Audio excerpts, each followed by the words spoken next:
Hello students, welcome to national law training institute. So students, आज हमारा बहुत अलग सा और बहुत इंटरेस्टिंग टॉपिक है जो हम स्टार्ट करेंगे। और इनफैक्ट मैं बोलूँगी ये टॉपिक नहीं है, ये थोड़ा सा बेसिक है हमारी आगे की रीजनिंग का। मतलब आज जो मैं इस सेशन में आपको करवा रही हूँ उसके एज सच डायरेक्टली क्वेश्चंस आपसे पेपर में पुटअप नहीं होते हैं, बट जो चैप्टर्स हमने फर्दर अब आगे करने हैं उनको करने के लिए आपको आज का लेक्चर जो है वो बहुत ज़रूरी है। लाइक मैथ्स का अगर मैं देखूँ तो मैथ्स को जब आप सॉल्व करते हैं, स्टार्ट करते हैं, उससे पहले आपको कैलकुलेशन आनी चाहिए, स्क्वायर्स आने चाहिए, क्यूब्स आने चाहिए, है ना। तो वैसे ही रीजनिंग का जो अब आगे का पार्ट है उसको करने के लिए ये आज का लेक्चर अच्छे से आना चाहिए। तो चलिए, आई होप आप सब रेडी हैं आज की क्लास के लिए। तो शुरू करते हैं आज की हमारी फाल्कॉन बैच क्लैट 2026 की नेक्स्ट क्लास, जो कि है आपका सेशन नंबर 10। ओके, आज आपका सेशन नंबर 10 होगा, 10th क्लास है आपकी, जिसमें कि हम कुछ ट्रिक्स करेंगे। मतलब कुछ आपको ट्रिक्स की हेल्प से आपको मैं अल्फाबेट्स की पोजीशंस को लर्न करवाऊंगी। Okay, so I hope you all are ready, so let's start. Okay, so student, सबसे पहले तो देखिए आपके इंग्लिश में टोटल कितने अल्फाबेट्स है। First if I ask total alphabets, हाँ जी, टोटल अल्फाबेट्स आपके कितने होते हैं? 26। देयर आर 26 अल्फाबेट्स, है ना। अब अगर मैं आपको बोलूं कि फ्रॉम द लेफ्ट इनकी पोजीशन कभी भी आपको, या अदरवाइज भी रीजनिंग में जब भी आपको फ्रॉम द लेफ्ट बोले, now you people get confused कि फ्रॉम द लेफ्ट मीन्स आपका लेफ्ट क्या, आपके पेज का या आपकी शीट का या आपकी स्क्रीन का left. Okay, so let me clear कि फ्रॉम द लेफ्ट जब भी बोले उसका सिंपली वो ये मीन कर रहा है from the starting, from the starting.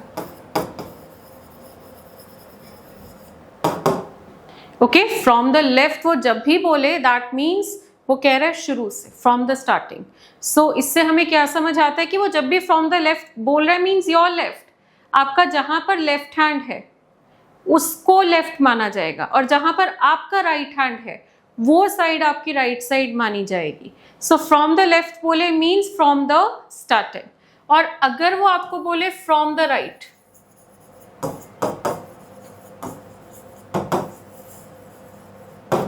तो उसका मतलब क्या है? From the ending. अगर फ्रॉम द लेफ्ट बोल रहा है मतलब शुरू से बताओ, और अगर आपको फ्रॉम द राइट बोल रहा है दैट मीन्स एंडिंग से बोला जा रहा है। ओके, अब ये जो अल्फाबेट्स होते हैं ना 26, आपको ना इनकी पोजीशंस लर्न करनी है। लाइक फर्स्ट अल्फाबेट होता है ए, अगर मैं पूछूं बी की पोजीशन क्या है, आप मुझे आसानी से बता दोगे 2। सी पूछूं 3, डी 4, ई 5, एफ 6। ओके, सो ये तो चलो स्टार्टिंग के हैं, या फिर ये कह लो कि मैं सीक्वेंस में पूछ रही हूँ तो आप मुझे बहुत आसानी से बता पा रहे हो। बट अब बात ऐसी है कि अगर सपोज आपको मैं कोई बीच का अल्फाबेट पूछूं, जैसे कि मैं पूछूं एल की पोजीशन बताओ, आप नहीं बता सकते। उसके लिए आपको काउंट करके देखना पड़ेगा कि एल कौन से नंबर पे आ रहा है, और वो टाइम पेपर में नहीं है। और अगर आप चलो लिख भी लो, आप सोचो कि नहीं देख के कर लेंगे, तो आपको ये ऐसे क्वेश्चंस में बहुत टाइम लगने वाला है, क्योंकि आगे सिर्फ एक चैप्टर नहीं, बहुत सारी चीजें हैं जहाँ पे ये पोजीशंस आपकी यूज होंगी। सो अब हम क्या करने जा रहे हैं, ए टू जेड इन सभी अल्फाबेट्स की पोजीशंस को लर्न कर रहे हैं, और इन पोजीशंस को लर्न करने के लिए मैं आपकी हेल्प करूंगी कुछ ट्रिक्स के साथ। तो देखते हैं वो ट्रिक्स क्या है। So before that I hope it is clear कि फ्रॉम द लेफ्ट बोले तो वो शुरुआत से बोल रहा है, और फ्रॉम द राइट बोले तो यानी कि वो एंडिंग से बोल रहा है। तो फ्रॉम द लेफ्ट बोले मीन्स वो आपको कह रहा है ए ऑनवर्ड्स, कि ए 1 होता है, बी 2 होता है ना। और फ्रॉम द राइट बोले यानी कि आपका जेड बैकवर्ड, जेड से शुरू हो जाओ और पीछे की तरफ चलो, यानी कि राइट से फर्स्ट आपका कौन सा होता है? जेड। राइट से सेकंड आपका कौन सा होता है? Y. Okay, so now let's move further. So the first thing that we are going to do is position of alphabets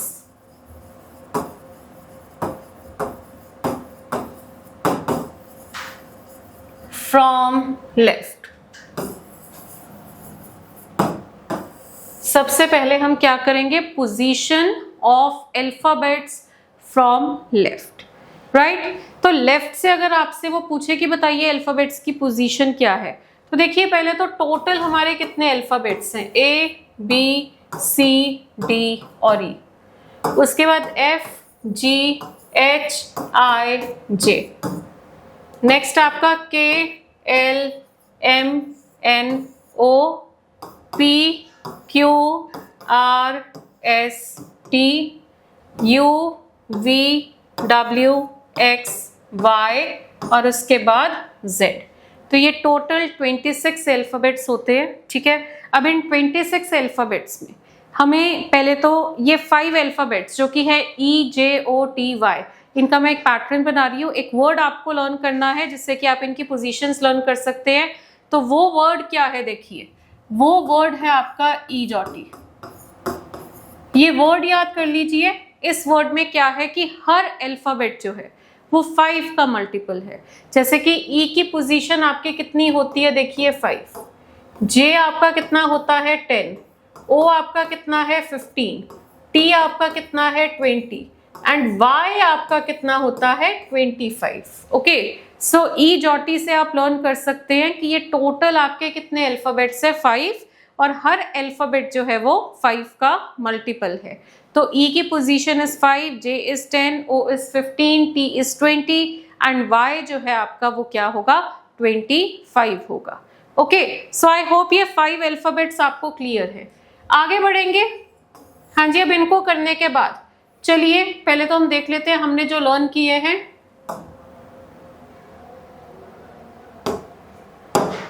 हमने E को लर्न किए, J O T and Y। अब इसके बाद हम नेक्स्ट जो करेंगे वो स्पोर्ट्स से करेंगे। हाँ जी, स्पोर्ट्स से कौन कौन सा आप लर्न कर सकते हैं, देखिए स्पोर्ट्स से आप लर्न कर सकते हैं के टी और यू को। तो देखिए के की पोजीशन कितनी होती है, के की पोजीशन होती है 11। तो आप लर्न कर सकते हैं के कैसे, देखिए आईपीएल मैच तो आप सब देखते हैं और आईपीएल में जो आपकी पंजाब की टीम है उसका नाम पहले क्या था, किंग्स 11 पंजाब। और मोस्ट ऑफ द पीपल आज भी उनको किंग्स 11 पंजाब ही बोलते हैं, चाहे उनका नेम चेंज हो गया है। सो इस हिंट से आप के की पोजीशन लर्न कर सकते हैं जो कि 11 होती है। और हिंट हमारा क्या है इसका, Kings 11 Punjab, right. Kings 11 Punjab से आप लर्न कर सकते हैं कि के की पोजीशन जो है वो क्या है 11 है। अच्छा, टी की पोजीशन कितनी होगी, देखिए हाँ जी, टी की पोजीशन अभी वैसे हमने ई जॉटी में भी लर्न किया था कि टी की पोजीशन कितनी होती है 20 होती है ना। तो उस हिसाब से टी की पोजीशन आपकी यहाँ पे देखिए कितनी होगी 20, राइट। तो अब एक और तरीका आपको मैं बता रही हूँ, T20 टूर्नामेंट होता है, देखिए हाँ जी, T20 टूर्नामेंट से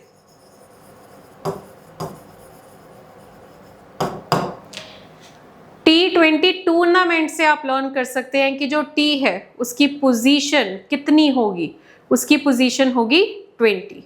ओके, आगे बढ़ते हैं। U की पोजीशन देखिए, U वर्ड जो है उसको आप हिंदी में क्या बोलते हैं, तू। U वर्ड को आप हिंदी में क्या बोलते हैं, तू। और सेम साउंड, या आप बोल लीजिए कि सेम आवाज टू को बोलने में भी आती है, ठीक है। तो टू को बोलने में भी सेम साउंड आती है। तो टू से हमारी टीम कौन सी बनेगी, देखिए टू से हमारी टीम बनती है अंडर-21। यू की पोजीशन होती है 2 और 2 से हमारी जो टीम है वो कौन सी होती है, अंडर-21। Okay, so I hope this is clear. अच्छा, अब इसके बाद हाँ जी, के टी और यू तो चलो हमने कर लिया।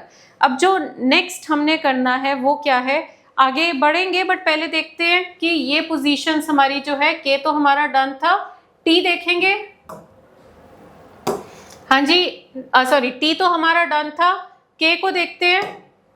के हमारा कहाँ है, ये रहा। तो के की 11 हो गई पोजीशन और अंडर-21 देखो हम कहते नहीं है कि ये अंडर 16 के प्लेयर्स है, ये अंडर 18 के प्लेयर्स है, ये अंडर 19 के प्लेयर्स है। सो उस सिनेरियो से हम लर्न कर रहे हैं। पहले तो यू से मुझे 2 का हिंट मिला, और 2 से कौन सी वाली टीम बनती है? यू से बनती है अंडर 21 की टीम। ओके, सो यू की पोजीशन आपकी जो है वो कितनी होगी? 21 होगी, राइट। आगे बढ़ते हैं। अब हमने जो नेक्स्ट करना है, ओके, नेक्स्ट अब हम ऐसा करते हैं, शेप से लर्न करते हैं थोड़ा सा। अब शेप से हम कौन सा लर्न कर सकते हैं? देखिए जैसे कि M, W, G, H, I और N।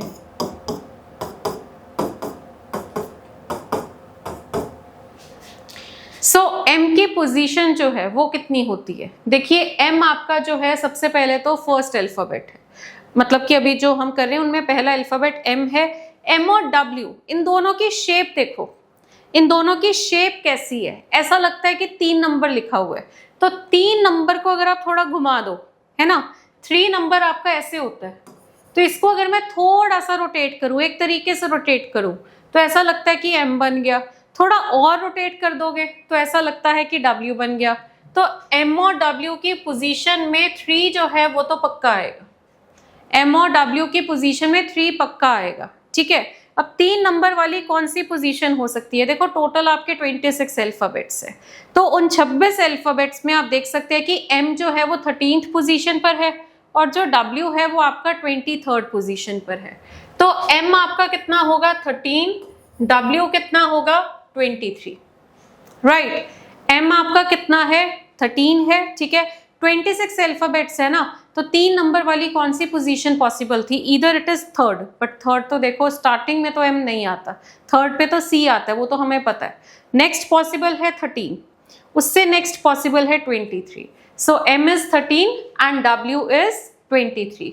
अच्छा, जब आप G लिखते हैं तो ये देखो G के लास्ट में, ये लास्ट में देखो ऐसे, ये लास्ट में ही ये क्या शेप है? ये तो 7 जैसी शेप है, और इससे आप लर्न कर सकते हैं कि जो G है उसकी पोजीशन क्या होगी? 7 होगी। ओके, आगे हम H की बात करेंगे। H को हम ऊपर से और नीचे से कवर करें, H को अगर मैं ऊपर से और नीचे से कवर करूं तो H की पोजीशन कितनी बनेगी?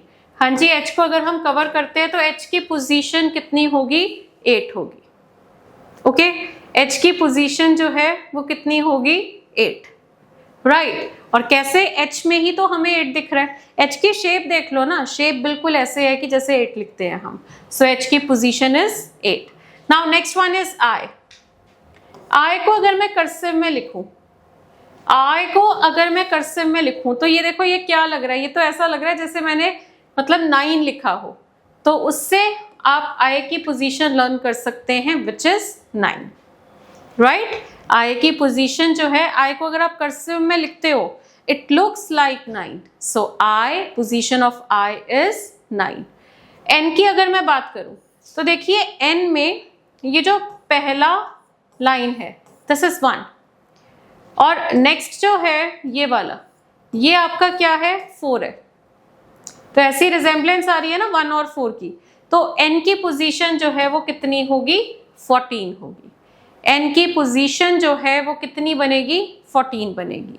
Okay, so I hope this is clear, right. N की पोजीशन यहाँ पर कितनी है? 14 है, क्योंकि N में ही ये पोजीशन हमें दिख रही है। ये कुछ ट्रिक्स हैं, आप कुछ अपने माइंड में आता है उसको भी अप्लाई कर सकते हो। ऐसा कोई रिस्ट्रिक्शन नहीं है कि जो ट्रिक मैं बता रही हूँ वही लर्न करना है। अल्टीमेट एम तो हमारा क्या है कि हमें इनकी पोजीशंस आनी चाहिए anyhow. So I am just helping you all to learn those positions. But कई बार रैंडम कुछ आपके माइंड में आ जाता है, जैसे मान लीजिए आपका कोई फ्रेंड है हितेश, वो सेक्टर 8 में रहता है, तो आपके लिए वो ज़्यादा कन्वीनियंट होगा लर्न करना। सो रैंडम कई बार आपके अपने मन में कुछ हिंट्स आ जाते हैं, तो use that. But ultimate aim सिर्फ इतना है, you have to learn the positions of the alphabets and these are the positions from the left, because here first one is A, second one is B. So these positions that we are learning, these are the positions from the left. Okay, right. आगे बढ़ते हैं। So I hope these all are clear. एक बार check कर लेते हैं हमने और कितने लर्न कर लिए। So देखिए जितने हमने अभी तक लर्न किए थे हमने नोट कर रखे हैं। तो सबसे पहले तो M की पोजीशन होती है 13, W होता है 23, G की पोजीशन क्या है 7, H आपका कितना होता है 8, I आपका कितना होता है 9, I की पोजीशन कितनी है देखिए 9 है। ओके, आगे देखेंगे नेक्स्ट। चलो नेक्स्ट अब देखेंगे, हमने N को लर्न किया था, तो N की पोजीशन कितनी होती है 14, सो N जो है वो कितना हो गया 14 हो गया, right. So I hope this much is clear to you. Okay, so आगे बढ़ते हैं। अब ये तो हमने इसकी शेप से लर्न किए, अब किसी और तरीके से लर्न करेंगे कुछ अल्फाबेट्स हम।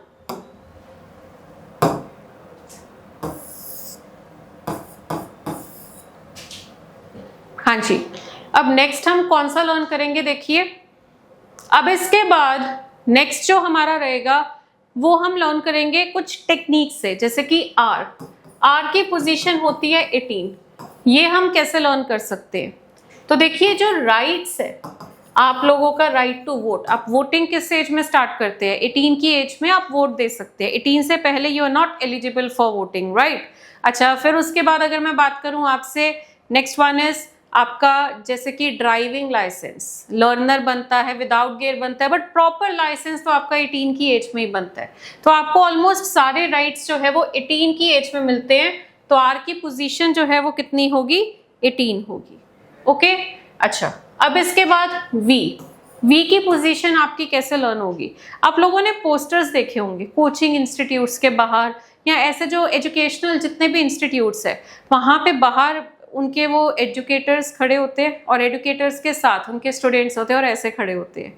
ये क्या है, ये सिंबल क्या है, ये सिंबल है जो कि कह रहा है कि हम जीत गए, वी वन, विक्ट्री है ना, वी गॉट विक्ट्री, तो इसका इशारा ऐसे होता है। तो V से विक्ट्री और V से ही 22, का इशारा समवॉट ऐसा है कि आप जैसे कि बोल रहे हो 22, तो V की पोजीशन 22 है, ये हम कैसे लर्न कर पा रहे हैं, क्योंकि विक्ट्री का इशारा जो है वो आपका कुछ इस तरह से है, तो V की पोजीशन कितनी होगी 22।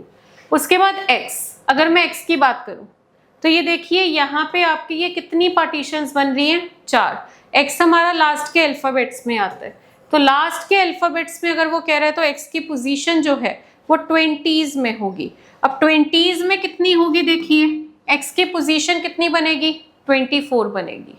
ओके, X की पोजीशन जो है वो कितनी बनेगी 24, राइट। अच्छा, अब इसके बाद आगे बढ़ते हैं। हाँ जी, अब हम नेक्स्ट देखेंगे, चलिए R, V और X तो हो गया। अब यहाँ पे चलो ये देखो, R कितना हमने लर्न किया 18, V हमारा कितना था 22 और X हमारा जो है वो कितना था 24। अब देखो बचे कितने हैं, अब हमारा एक तो A बचा है, तो A1, B2, C3 and D4। I hope यहाँ तक तो it is all very clear, यहाँ तक तो हमें आज सच कोई खास प्रॉब्लम नहीं आ रही होगी, है ना। अच्छा, उसके बाद देखिए अब नेक्स्ट हमारा जो है ये Z लास्ट लेटर्स में होता है, तो Z की पोजीशन भी हमें क्वाइट क्लियर है, Z जो है वो कितना होगा 26 होगा। ओके, सो अब बच्चे तो देखो बहुत ही, आई थिंक 2-3 ही है जो आपके रिमेनिंग है, तो देखते हैं। ई जॉटी हमने लर्न किया था, तो E5 है, उसका नेक्स्ट F होता है विच इज 6, और ई जॉटी में O15 है, उसका नेक्स्ट P होता है विच इज 16। ओके, अच्छा, अब इसके बाद देखो L बचता है, L की पोजीशन हम कैसे लर्न करेंगे। एक फनी सा ट्रिक है कि आजकल लोगों को लव बार बार होता है, हम सुन रहे हैं इनका पैचअप हो गया, इनका ब्रेकअप हो गया, है ना, तो मतलब लव आजकल लोगों को बार बार होता है, तो बार बार से आप लर्न कर लीजिए कि L की पोजीशन जो है वो क्या होगी 12 होगी, 12 मीन्स 12। Okay, right. अच्छा, अब इसके बाद नेक्स्ट अब आपके बस 2 बचते हैं, Q और S। नाउ आप R की हेल्प ले सकते हैं इसके लिए। अब आपका R जो है 18 है, उससे पहले Q होता है विच इज 17 और उसके बाद S होता है which is 19, because R is 18। So all in all 2-3 है जिसमें इतना कोई खास आपको हिंट नहीं मिला, but otherwise for all the alphabets आपको बहुत बढ़िया से हिंट्स मिले हैं जिनकी हेल्प से आपने इनको आराम से अच्छे से लर्न किया है. So I hope this is clear, right. तो ये थी आपकी positions of alphabets from the left. Okay, हाँ जी, आगे बढ़ते हैं.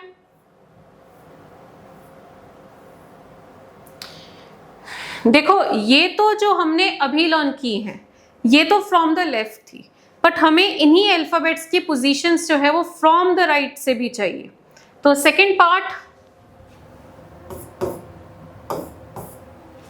हाँ जी, second part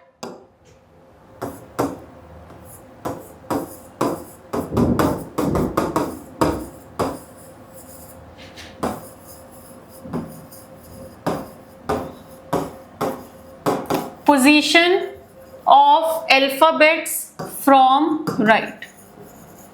Okay, now the second part is position of alphabets from the right. Okay, अब right का मतलब क्या है? right का मतलब है कि अब आपको ये z से बताना है, ठीक है.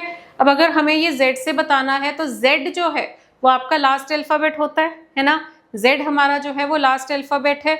तो अब z की पोजीशन जो है वो कितनी होगी? 26 होगी, ठीक है. z की पोजीशन जो है वो कितनी होगी हमारी? 26, अगर हम लेफ्ट से देख रहे हैं. पर अगर हम राइट से देख रहे हैं तो राइट एंड से, यानी फ्रॉम द एंडिंग, मैंने शुरू में बताया था फ्रॉम द राइट अगर वो बोले मीन्स वो आपको कह रहा है फ्रॉम द एंड. तो राइट एंड से अगर आप देखोगे तो राइट से फर्स्ट अल्फाबेट आपका जो है वो z होगा.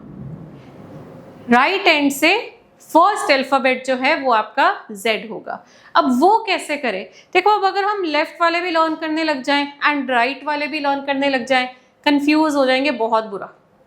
तो एक ही लर्न करेंगे, from the left he learn करेंगे.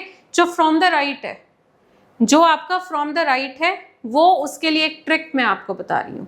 चलिए देखते हैं वो ट्रिक क्या है. देखो, अब जिनका हम समझ सकते हैं, जैसे कि ए की पोजीशन हम समझते हैं कि लेफ्ट से ए जो है वो फर्स्ट होगा. और अगर मैं राइट से देखूं तो राइट से ए लास्ट होगा. एंड अगर लास्ट होगा तो ए की पोजीशन कितनी होगी? 26. अब मैं अगर इन दोनों को एड अप करूं तो कितना बनता है? 27. अच्छा, फिर उसके बाद अगर मैं z की बात करूं तो z हमारा जो है वो लेफ्ट से कितना है? 26. और अगर आप इसको राइट से देखोगे तो राइट से आपका जो z है वो कितना होगा? फर्स्ट होगा. तो अगर मैं इनको एड अप करूं तो ये आपका कितना होता है? 27. मतलब ये तो वो है, हम एक पैटर्न समझने की कोशिश कर रहे हैं किनमें जिनकी पोजीशंस एटलीस्ट मैं समझ सकती हूँ कि लेफ्ट से ये इतना है, राइट से ये इतना है. अच्छा, z के बाद अगर मैं बात करूं b की, तो b जो है वो लेफ्ट से होता है सेकंड. और अगर आप राइट से देखोगे तो ये सेकंड लास्ट है ना, और तभी राइट से इसकी पोजीशन होगी 25. एड अप करोगे तो ये कितना होगा? 27 होगा.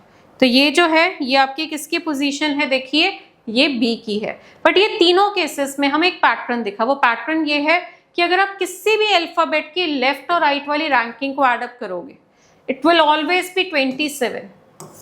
और ऐसा हुआ क्यों? मतलब अब अगर आपके माइंड में ये, ऑल्दो इतना रिक्वायर्ड नहीं है, but I prefer keeping things clear with you all कि आपको कंफ्यूजन ही ना आए. ओके, अब 27 क्यों आ रहा है? ऑल्दो हमारे अल्फाबेट्स तो 26 होते हैं. देखो, जब आप ए को कह रहे हो लेफ्ट से फर्स्ट है, यू आर काउंटिंग ए. ये 1 में ए काउंटेड है, A is first. So you after counting A you are saying that A is first. Right से 26 है, सो काउंट करते करते ए पर आके, ए को काउंट करके फिर आपने बोला 26 है. तो जब आप इन दोनों को ऐड करोगे ना, क्योंकि ये भी ए की पोजीशन है, ये भी ए की पोजीशन है, और इसीलिए ये पोजीशन है, इसीलिए इसमें भी ए काउंटेड है और इसमें भी ए काउंटेड है. और इसीलिए इनको अगर आप ऐड अप करेंगे तो 27 क्यों आ रहा है? क्योंकि ए डबल काउंट हो गया. तभी एक्चुअली हमारे 26 अल्फाबेट्स है, बट ए की डबल काउंटिंग की वजह से ये आपका कितना बन गया? 27 बन गया. ठीक है जी, ओके. सो इससे हमें एक रूल पता लगा कि किसी भी अल्फाबेट की जो लेफ्ट वाली रैंकिंग है प्लस सेम अल्फाबेट की, जो राइट वाली रैंकिंग है, दोनों को अगर आप एडअप करते हैं तो दोनों का जो सम है वो हमेशा ही कितना होगा, 27 होगा। और अगर ऐसी बात है, हमारा तो काम बहुत आसान हो गया, हमने तो लेफ्ट वाली पोजीशंस लर्न करी हैं, तो बस फिर पोजीशन फ्रॉम राइट जो है अब हम आराम से निकाल लेंगे। कैसे? किसी भी अल्फाबेट की अगर मुझे राइट वाली पोजीशन चाहिए होगी तो हम क्या करेंगे, 27 में से माइनस कर देंगे उसकी लेफ्ट वाली पोजीशन को। 27 में से माइनस किया जाएगा उसकी लेफ्ट वाली पोजीशन को। ओके,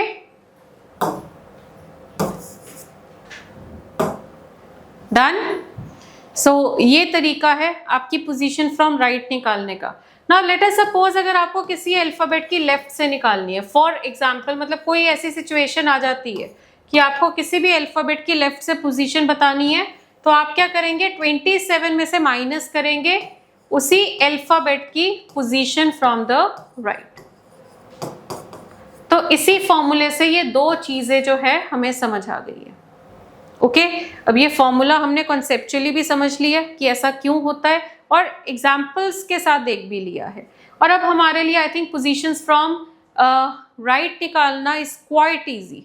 तो अब अगर मैं आपसे पूछूं कि बताओ F की पोजीशन राइट से क्या होगी, तो आप कैसे बताएंगे? 27 माइनस F लेफ्ट से होता है 6, तो कितना हो जाएगा, ये 21st हो जाएगा। ओके, अच्छा ऐसे ही अगर मैं आपसे Q की पूछूं कि Q की पोजीशन राइट से कितनी होगी, अगर मैं आपसे पूछूं कि Q की पोजीशन जो है वो राइट से कितनी होगी, तो आपका ये भी वही है कुछ, 27 माइनस 17। 27 में से माइनस करेंगे Q की पोजीशन फ्रॉम द लेफ्ट, तो ये देखिए ये आपका कितना आ रहा है, 10th आ रहा है। 27 माइनस 17 करेंगे तो ये आपका कितना आ जाएगा, 10th आ जाएगा। Okay, so I hope again this is clear. उसके बाद अगर मैं बात करूं M की, तो M हमारा राइट से कितना होगा, तो 27 माइनस M लेफ्ट से कितना होता है, 13, तो 27 माइनस 13 करोगे तो ये कितना होगा, 14th होगा। ठीक है, अगर मैं H की बात करूं, H की पोजीशन राइट से कितनी होगी, तो 27 माइनस 8 कितना होगा, 19th होगा। हाँ जी, H की पोजीशन राइट से अगर आपको बतानी है तो कितना होगा, 27 minus 8 which is 19th। Okay, right. तो अब दो चीजें हमने समझ ली है, एक तो पोजीशंस फ्रॉम लेफ्ट से पोजीशन निकालनी है, वो कैसे होगा हमें समझ आ गया, मतलब वो तो लर्न ही किया है हमने। राइट से पोजीशन निकालनी है तो हमने एक सिंपल सी टेक्निक पकड़ ली है जिसकी हेल्प से हम पोजीशन फ्रॉम राइट निकाल सकते हैं। Now the third one and the last one, अब हम बात करेंगे इक्वी डिस्टेंट पेयर की। ओके, अब हम बात करेंगे इक्वी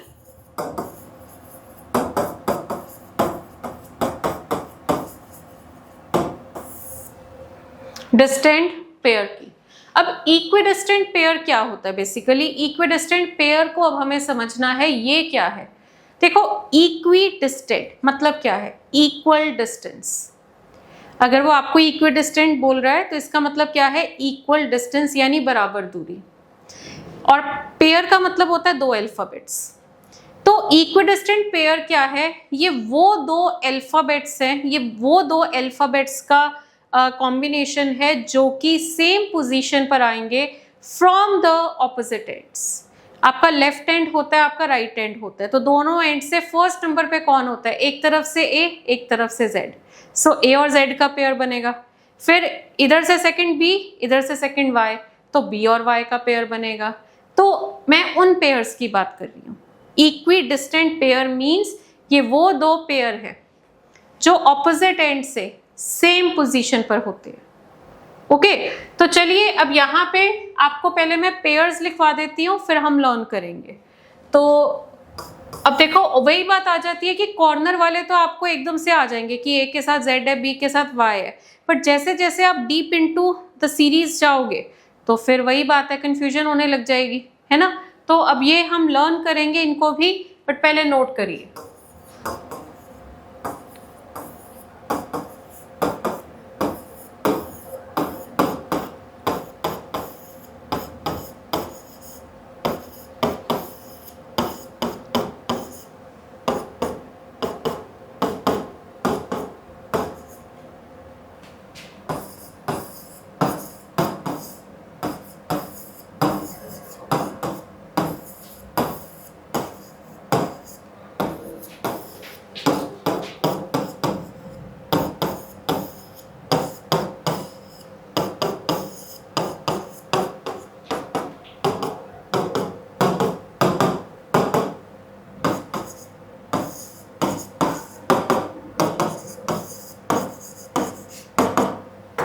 ओके चलो, अब इनको ना एक स्टोरी फॉर्मेट से लर्न करेंगे। मैं एक स्टोरी फॉर्मेट मतलब एक कहानी बताऊंगी और उसमें ये सारे पेयर्स कवर हो रही है।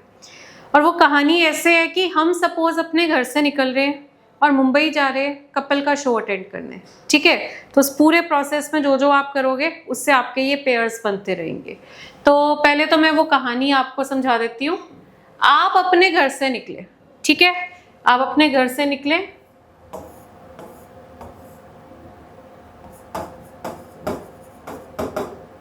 एक रोड पे चले,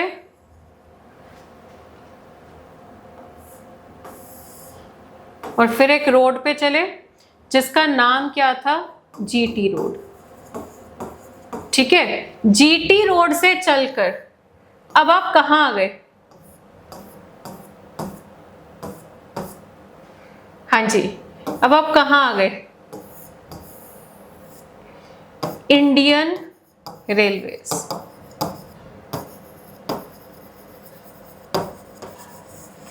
और अब ट्रेन से आप चले गए, अब आप बाय ट्रेन जा रहे हो, हाँ जी, पहले तो आप बाय रोड गए थे, ठीक है। अब आप ट्रेन से कहाँ पहुंच गए, मुंबई, और वहां पे क्या अटेंड करने, कपिल का शो अटेंड करने। और कपिल के शो पे आप क्या करते हो, फन कॉमेडी शो है, इंजॉय करोगे। और वहां से जब आ रहे हो, कपिल के शो में ऑडियंस में बैठे हो आप, वहाँ फन कर रहे हो, तो वहां से जब आप आ रहे हो, आपको वहां कोई पसंद आ गया, तो वहां से आते हुए आप अपने लव को साथ लेके आए, ठीक है। अब कपिल जो है, कपिल क्या है, बॉय, कपिल क्या है, मैन, और कपिल क्या है, हिज, है ना। अब आप कहोगे इसमें हमने लर्न कैसे किया, अब देखना कैसे लर्न किया। सबसे पहले जीटी रोड से हमने जी और टी का पेयर लर्न कर लिया। एक तो पेयर होता है जीटी का, तो जीटी रोड से हमें जीटी का पेयर लर्न हो गया, नंबर 1। इंडियन रेलवे से मुझे आई और आर का पेयर लर्न हो गया, नंबर 2। अच्छा, ट्रेन में बैठ के आपका इतना लंबा सफर है, तो आपने रास्ते में क्या किया, आपको भूख लग रही है, ठीक है, आपने क्रैक्स खाए, साथ में पीने का मन किया तो ड्यू पी ली, और आपने ताश खेली, ठीक है, आपने कार्ड्स खेले, राइट। रेलवे मतलब सफर में आपने ये 3 काम किए। अच्छा, तो हम पेयर्स देख रहे थे, इनमें से स्टोरी में से कौन कौन से निकल रहे हैं। सबसे पहले आप चले किस पे, जीटी रोड पे। अब जीटी रोड पे जब आप चलोगे तो जीटी रोड से आपका जीटी का पेयर याद होता है, फिर इंडियन रेलवे से आईआर का पेयर याद होगा। अब इंडियन रेलवेज के बाद नेक्स्ट हमारा जो है, ट्रेन में बैठ के आपने क्रैक्स खाए, जिससे कि आपका सी और एक्स का पेयर लर्न हो गया, नंबर 3। ड्यू से डी डब्ल्यू का पेयर लर्न हो गया, नंबर 4। ताश खेलते हो तो ताश में जैक एंड क्वीन होता है, तो जे और क्यू का पेयर लर्न हो गया। जैक एंड क्वीन से आपको जे और क्यू का पेयर लर्न हो गया, ठीक है। और फिर आप कहाँ जा रहे हो, कपिल के शो पे, जिससे कि आपको के और पी का पेयर लर्न हो गया। अब बॉय से आपको बी वाई का पेयर लर्न है, मैन से आपको एम एन का पेयर लर्न है, ठीक है, और हिज से आपको एच एस का पेयर लर्न है, ठीक है। और लव वर्ड से आपको 2 पेयर लर्न हो जाते हैं, एल ओ का और दूसरा वी ई का।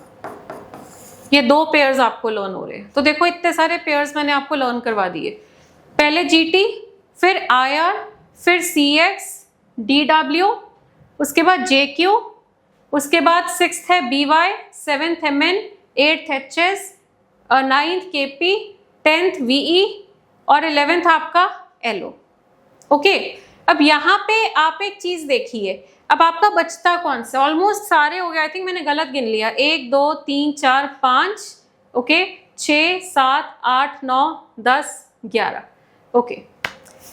तो हाँ, फन वर्ड रह गया। तो हम जब फन कर रहे हैं तो यहाँ पे आपका F और U का पेयर भी बनता है, फन वर्ड से F और U का पेयर बनता है, तो ये 12, तो टोटली 13 पेयर्स। और मिस पता है आपका कौन सा हुआ है, बड़ा सिंपल सा, AZ, तो उसके लिए तो हमें रट्टा ही नहीं चाहिए। सो ऑल टुगेदर अगर हम देखें, हमें ऑल 13 पेयर्स जो है वो लर्न हो गए हैं। तो ये स्टोरी फॉर्मेट से, ओके। तो चलिए देखते हैं, सबसे पहले हमने क्या किया, GT रोड से लर्न किया GT का पेयो,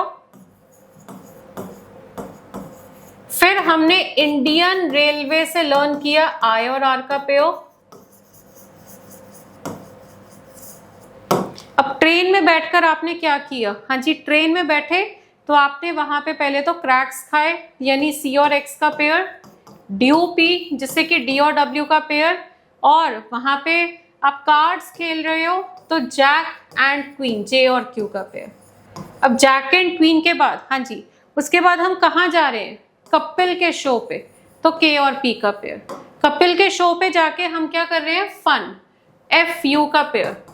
और कपिल शो से वहां से किसी को लव हो गया उसको, तो लव वर्ड से LO और VE का पेयर। अब कपिल क्या है, बॉय, यानी BY का पेयर। कपिल क्या है, मैन, यानी MN का पेयर। और कपिल के लिए प्रोनाउन कौन सा होगा, हिज, यानी HS का पेयर। और अब एक ही बचता है A to Z, ये तो हमें पता ही है कि A और Z का पेयर होता है। सो दिस इज हाउ हमने ये ऑल 13 पेयर्स जो हैं वो लर्न कर लिए हैं। खैर अभी मैं आगे करवा रही हूँ, बट आपको एक चीज़ कहना चाहूँगी कि आपका आज का यही होमवर्क है कि आपने इन पोजीशंस को लर्न करना है, ठीक है। आपको जो मैंने पोजीशंस फ्रॉम लेफ्ट लर्न करवाई है वो भी लर्न करेंगे, ये जो पेयर्स मैं लर्न करवा रही हूँ ये भी लर्न करोगे, और पोजीशन फ्रॉम राइट का तो एक कॉन्सेप्ट ही मैंने आपको बता दिया, बट पोजीशन फ्रॉम राइट को भी और ज़्यादा सिंप्लीफाई मैं करने जा रही हूँ इसके बाद, ओके। तो चलिए देखते हैं वो चीज हमारी किस तरह से सिंप्लीफाई हो सकती है। अब मैं कोई अल्फाबेट उठा रही हूँ, रैंडम कोई भी अल्फाबेट उठाते हैं, जैसे कि P। P की पोजीशन अगर मुझे लेफ्ट से चाहिए तो हमने लर्न कर रखी है विच इज 16। अगर मुझे P की पोजीशन राइट से चाहिए तो हमें उसकी टेक्निक पता है विच इज 27 माइनस 16, जो कि कितना आता है 11। और अगर मुझे P का पेयर चाहिए, अगर मुझे P का पेयर चाहिए तो पेयर जो है, आपको एक यहाँ पे ना पैटर्न बताती हूँ। पेयर तो चलो हमने लर्न किया, एक पैटर्न भी आपको मैं बताती हूँ। जैसे कि देखो E5 है और V22 है, इनको अगर आप एड अप करते हो तो देखो 27 आता है। D4 है और W23 है, इनको अगर आप एड अप करते हो तो कितना आ रहा है 27। तो एक्चुअली ये तो हमें फिर भी लर्न ही करना है, बट एक आपको कॉन्सेप्ट पता भी होना चाहिए कि ये जो पेयर बनते हैं ना, इनका सम हमेशा 27 होता है। सो यहाँ पे हमें समझ आया कि sum of positions of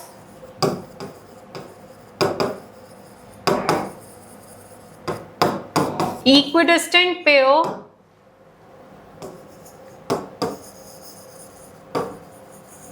is always equal to 27. Sum of positions of equidistant pair is always equal to 27. Okay, so I hope this is clear, right? अच्छा, अब हम आगे बढ़ेंगे। चलिए अब हम नेक्स्ट देखते हैं। अब इसके बाद देखो ये तो चलो हमने कर लिया। अब यहाँ पे अगली जो चीज़ का हमें ध्यान रखना है वो क्या है कि अब अगर मुझे मान लो कोई पेयर निकालना है फॉर्मूले से, तो अगर दोनों का सम 27 है तो पेयर निकालने के लिए भी तो मुझे यही करना पड़ेगा। P का किसके साथ पेयर है, तो मुझे 27 माइनस 16 करना पड़ेगा, जो कि 11 होता है, और 11 कौन होता है, K। और ये तो वैसे हमने लर्न ही कर रखा है कि K और P का आपस में क्या बनता है, पेयर बनता है, ये तो हमने वैसे ही लर्न कर रखा है। सो अब यहाँ पे उस हिसाब से अगर मैं देखूँ तो ये चीज़ आपके लिए बहुत सिंपल हो रही है लर्न करना, क्योंकि अगर आप यहाँ पे ये लर्न कर लेते हैं कि P के साथ K का पेयर है, तो आपको पोजीशन फ्रॉम राइट जो है वो ऑटोमेटिकली लर्न हो जाएगी। अगर आप ये बात समझ लेते हैं कि P के साथ K का पेयर है, तो आपको पोजीशन फ्रॉम राइट जो है वो ऑटोमेटिकली लर्न हो जाएगी, क्योंकि सिंपल अप्रोच रहेगी, हमें फिर ये सब करने की जरूरत नहीं है। अगर वो पूछेगा P की पोजीशन राइट से बताइए, मैं सोचूंगी P के साथ K का पेयर है और K 11 होता है, तो P की पोजीशन भी राइट से कितनी होगी, 11 होगी। ठीक है, सो ये था आपका आज का लेक्चर। बट आज का लेक्चर बहुत इंपॉर्टेंट है, क्योंकि आपको ये अच्छे से रिवाइज भी करना है और इनको आपने अच्छे से लर्न भी करना है। ओके, अब आगे बढ़ते हैं। अब मैं लास्ट में आपको एक एक्सरसाइज भी दे रही हूँ जो आपने मुझे आज के सेशन के कमेंट्स में बतानी है। और एक छोटी सी चीज करूंगी मैं कि जैसे मैंने अपना नाम लिखा, सबसे पहले मैंने अपने नाम की पोजीशंस लिखी लेफ्ट से, जो कि क्या है T20, A1, N14, V22 और I9। फिर मैंने अपने पेयर लिखे, पहले पेयर ही लिखते हैं। तो T के साथ GT रोड से G का पेयर, A के साथ Z का पेयर, N के साथ मैन वर्ड से M का पेयर, लव वर्ड से V के साथ E का पेयर और इंडियन रेलवे से I के साथ R का पेयर। और अगर मुझे इनकी पोजीशन फ्रॉम द राइट जाननी है, तो देखो T के साथ G का पेयर होता है, G 7 होता है, यानी T जो है वो राइट से कितना होगा, 7 होगा। A राइट से कितना होगा, 26। N राइट से कितना होगा, 13। V राइट से कितना होगा, 5। और I राइट से कितना होगा, 18। तो चलिए पोजीशन फ्रॉम लेफ्ट, पेयर और राइट, ये आई होप आप सबको अच्छे से क्लियर है। चलिए बताइए, सबको समझ आ गया? हाँ जी बताइए, सबको क्लियर हो चुका है? तो ये मैंने अपने नाम के साथ किया है। अब आपका काम क्या है, आपने कमेंट्स में अपना अपना नाम लिखना है। थोड़ा कमेंट बड़ा हो जाएगा, कोई प्रॉब्लम नहीं है, बट ये सभी बच्चे करेंगे। आपने कमेंट्स में अपना नाम लिखना है और उसके बाद आपने अपने नाम की पोजीशन फ्रॉम लेफ्ट, अपने नाम के हर अल्फाबेट का पेयर और अपने नाम की जो आपके अल्फाबेट्स हैं उनकी पोजीशंस फ्रॉम द राइट। तो ये चीज़ आप सब ज़रूर कमेंट्स में टाइप करके मुझे बताना। और इसी के साथ फिर आज का सेशन जो है वो ओवर है। Okay, and in the last I thank you all for watching the session. And अगर आप हमें कनेक्ट करना चाहते हैं तो आप इस नंबर पे कॉल कर सकते हैं, या फिर अगर आप हमें फॉलो करना चाहते हैं तो ये है हमारी ID nlti.cl80। Okay, and this is the number. अगर आपको कॉल करना है, कोई भी आपकी क्वेरी है, कॉल ऑन दिस नंबर और आपकी क्वेरी जो है वो रिजॉल्व हो जाएगी। So thank you so much guys. मिलेंगे अब हम नेक्स्ट क्लास में, जहाँ पे आपको इनको मैं यूज करके दिखाऊंगी, क्योंकि एज सच पेपर में they are not going to ask the positions, they are simply going to ask some questions जहाँ पे ये पोजीशंस यूज होंगी। सो थोड़ा सा सीरियसली लेना है आज के लेक्चर को, आपको ये लर्न अच्छे से करना है। ओके, फिर नेक्स्ट क्लास जब आप ज्वाइन करेंगे तो नेक्स्ट क्लास में आपको क्वेश्चन सॉल्व करने में बहुत ज़्यादा आसानी होगी। Thank you students, thank you so much.